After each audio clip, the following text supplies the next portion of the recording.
Buenos días. La hipertensión secundaria no constituye más allá del 10% de los pacientes hipertensos. Las causas más frecuentes de hipertensión en estos grupos son las enfermedades del parénquima renal, seguida de la hipertensión arterial renovascular, el hiperaldosteronismo primario, el síndrome de apnea del sueño y el uso de medicamentos. Siendo la enfermedad del parénquima renal la causa más frecuente, el estudio ideal del enfermo debería incluir un examen de orina completa para detectar proteinuria y un estudio de la función renal.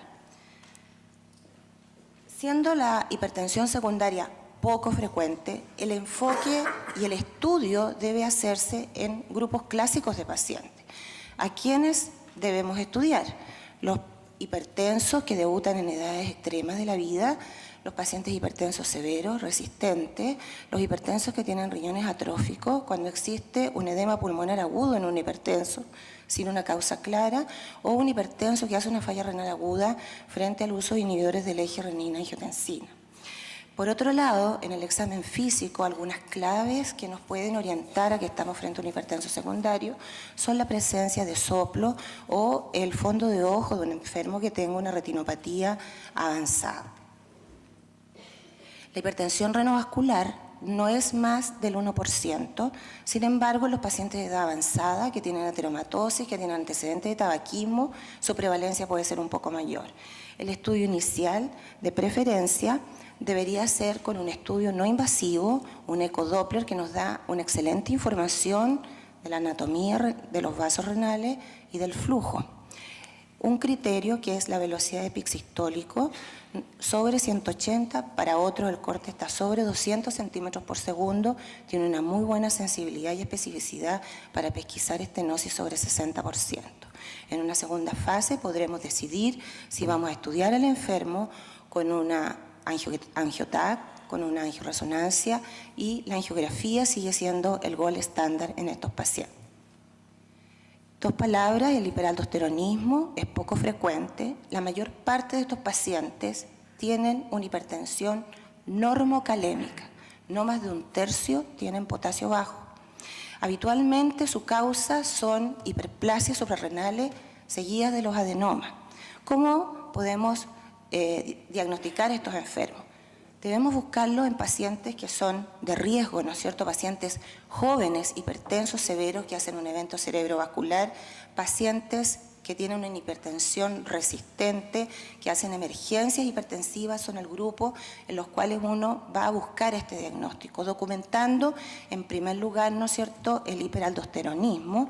Son pacientes que tienen habitualmente renina baja y tienen una relación aldosterona-renina aumentada sobre 30. En una segunda fase debemos definir un estudio con imágenes. Habitualmente lo ideal es hacer un escáner con corte fino. El feocromocitoma, por otro lado, es una causa muy rara de hipertensión arterial, menos del 1%. Son pacientes que tienen una hipertensión paroxística, cursan con cefalea, episodios de sudoración. Estos son tumores que producen adrenalina o noradrenalina. El estudio se basa en detectar precisamente las catecolaminas o las metanefrinas fraccionadas, de preferencia en orina respecto del plasma. El estudio se complementará con imágenes, con un escáner o con una resonancia que tienen una excelente sensibilidad en estos pacientes.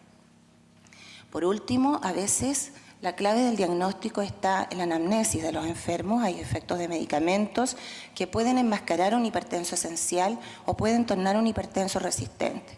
No olvidar los antiinflamatorios, los medicamentos para bajar de peso, los antiparkinsonianos, simpáticos miméticos, entre otros.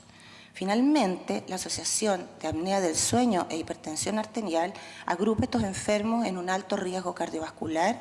Son pacientes que tienen somnolencia diurna, se asocia a obesidad y son hipertensos con tono simpático aumentado y típicamente carecen de DIP nocturno.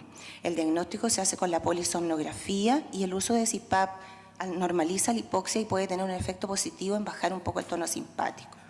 Finalmente, al ser la hipertensión secundaria poco frecuente, requiere un alto índice de sospecha, considerar los costos del estudio y los riesgos y enfocar el tratamiento a grupos clínicos clásicos. Gracias.